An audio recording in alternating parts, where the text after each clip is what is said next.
Ain't about your bread and I can't fuck with ya. I thought you was 100, but you showed me 50. You said you was gonna ride, huh? And the coupe that's parked outside, that bitch looks so expensive. I bet it cut your eye, huh?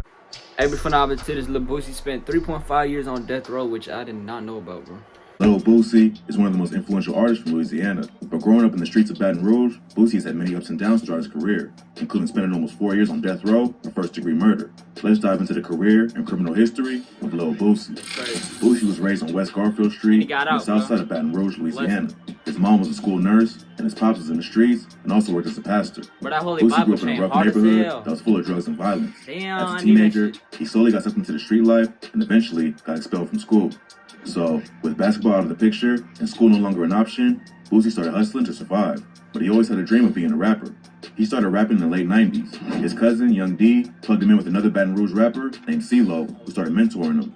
In 1998, he joined a group called the Concentration Camp, which included CeeLo and also other rappers Young Bleed, Happy Perez, Boo, Max Minnelli, Javon, Lee Time, and Lucky Knuckles. You know, even though he was the youngest in the group, he was also one of the most popular. At 17, he released his debut album, Youngest of the Camp, which was a tribute to the crew that helped put him on. The album was a hit and made Boosie a local celebrity. It also gained the attention of other major names in the rap game, including Pimp C from UGK. In 2001, Boosie signed a deal with Pimp C's Trill Entertainment and released his first record on the label, For My Thugs, the following year. That was also the first album where he took the name Lil Boosie, having gone by just Boosie on his first album. In the summer of 2003, Boosie started collaborating with fellow Baton Rouge rapper Webby for the album Ghetto Stories. The duo continued collaborating over the next few years, dropping tapes like Trill Last Mixtape Volume 1 and Gangsta Music. His collaborations with Webby and Pimp C started to build Boosie a buzz all over the South and also got the attention of representatives from Universal Music Group. So Boosie was on his way to taking over the rap game. He kept dropping projects over the next few years that established him as a legend. In 2005, he signed a deal with Warner Records and dropped his major label debut, Badass, the following year. But just as Boosie was starting to gain national recognition, he started going through legal problems that almost ended his career forever. On October 22nd, 2008, Boosie was arrested by East Baton Rouge Sheriff's deputies after they found a bag of marijuana, a blunt, and a Glock in the car he was driving. Louisiana's pretty strict on weed, so he was facing up to 20 years with a mandatory minimum of 5 for the gun. Instead, he copped a plea deal to a third-degree marijuana offense. Judge James Moore first gave Boosie a 10-year sentence with all but the first 2 years suspended, which meant he'd only have to serve about a year behind bars with good behavior. But the judge learned that Boosie violated his probation while awaiting sentencing. So he decided to double his sentence, meaning he'd be sentenced to 4 years with the expectation of serving around 2. Between his plea and sentencing, Boosie was also ordered to be electronically monitored and placed under house arrest.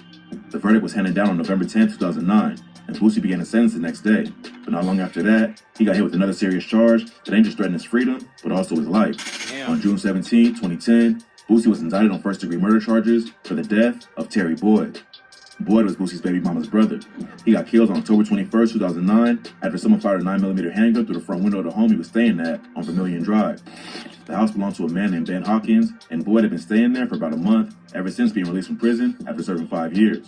Police had no DNA evidence or eyewitnesses, but neighbors claimed they spotted 2 men sprinting toward train tracks near the home after the shooting. According to prosecutors, Boosie had paid a 17-year-old named Michael Louding, also known as Marlo Mike, $2,800 to murder Boyd in a turf war. If convicted, Boosie faced the possibility of the death penalty. So, to await the trial, he was brought to death row at Angola Penitentiary, where he was on lockdown for around 23 hours a day. Marlo Mike was a well-known shooter in Baton Rouge who lived with Boosie for a little while. He got locked up multiple times as a juvenile for offenses like simple battery and robbery. He once told his mom he was hearing voices, and she tried to get him help, but he refused because it meant he'd be put in an institution. In an interview with DJ Vlad, Boosie claims that Marlo Mike had at least 9 bodies at just 15 years old. He later admitted to some of the other murders after the trial. Police arrested Marlo Mike for the murder. In a taped jailhouse confession, Mike said he killed Boyd because Boosie wanted him dead, and he was a shooter. They used phone records to trace Marlo Mike to Boosie's studio just 2 hours before the murder. Plus, 2 weeks after Boyd was killed, Mike got a tattoo that said, "Yo, Boosie, who's next?" along with lyrics from the songs 187 and Body Bag, which were recorded the same night as the murder. Prosecutors also claimed Boosie wanted Boyd dead because he received a letter from the victim saying he was going to jack and slap him. But the actual letter was never brought into evidence. But the defense brought forward a completely different version of events. They claimed Marlo Mike was a rogue gunman who was possessed by voices that instructed him to kill. Boosie had treated Mike like a son and was even his official guardian at school. But Mike killed Boyd at the instruction of 2 different men, Michael Ghost Judson and Adrian Pittman. According to Boosie's lawyers, Ghost had a long-time grudge against Boyd, who robbed him for $720 just a few weeks before the murder. Ghost was killed on January 1st, 2010, before the trial began. Police found him on the 3300 block of Charles Street with several gunshot wounds and brought him to the hospital where he was later pronounced dead. But what really helped Boosie's case was when Marlo Mike went on stand and took back his statement. He claimed the jailhouse confession was false and that he only did it because he was swayed by crooked cops. He said the officers in the jail threatened him with legal injection and said they would arrest his mom and stepdad if he didn't cooperate. He also alleged the confession was coached by prosecutors who claimed Boosie put a $25,000 bounty on his own head. Sergeant Chris Johnson also took the stand and denied making any threats toward Marlo Mike. But Boosie's lawyers noted that out of the hours that police spent interrogating him, only his confession was taped. Johnson also denied telling Mike that Boosie had put a hit out on him. But during the confession tape, Mike could be heard saying, "That dude want to kill me? He's getting out now?" Boosie also later claimed that Marlo Mike only told on him because he wanted to keep him behind bars after one of their close friends died. Mike knew what Boosie would do if he was let back out on the streets, so he told on him to keep him locked up for his own protection. But after they spoke and cleared everything up, he decided to tell the truth and admit that Boosie had nothing to do with the murder. Boosie's baby mama, Tori, Boyd's sister, also took the stand and testified that the rapper had nothing to do with the murder and that he and her brother never had any problems. But years later, she went on social media and claimed Boosie did have something to do with her brother's death and that she only testified on his behalf to protect her daughter. But without Marlo Mike's testimony and no other evidence tying Boosie to the murder, the prosecutors had a much harder case. What wasn't helping his case was the fact that while locked up, Boosie was also facing some other legal problems. Not long after being indicted for the murder of Terry Boyd, Boosie was also charged with 3 counts of intent to distribute narcotics, including marijuana, codeine, and cocaine.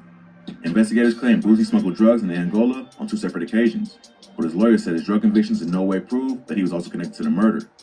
On November 29, 2011, Boosie pled guilty to the drug charges and was sentenced to 8 years in prison. But a few months later, on May 11, 2012, he was found not guilty of the murder of Terry Boyd. The jury reached a unanimous verdict after only discussing the case for 10 minutes. But luckily, Boosie's lawyers also managed to get the drug charges dropped as well. They were able to prove that the alleged drug ring was actually a setup. A police informant offered to provide Boosie with codeine syrup in exchange for his help smuggling the drugs into prison. Boosie agreed because he was an admitted codeine addict. So his lawyers were able to get the drug charges dismissed, and Boosie was released as a free man on March 5, 2014. Marlo Mike ended up taking the fall for Terry Boyd's murder, and on top of that, he also admitted to carrying out a crime spree that lasted 14 months, leading to the deaths of at least 6 different people. His confessions also led to the indictment of 6 other men from Baton Rouge. Because he was a minor at the time of the murders, Marlo Mike was not eligible for the death penalty. So they gave him life in prison for the murder of Terry Boyd and wrapped the other cases into that conviction. One of the most shocking admissions from Marlo Mike was that he was responsible for killing Chris Newsy Jack. Hey, if y'all enjoy it, man, y'all enjoy it. Appreciate y'all for watching. Later, God bless you, and y'all for the shit.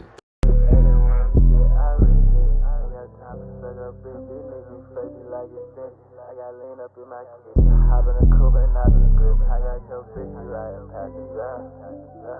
Ain't about your bread and I can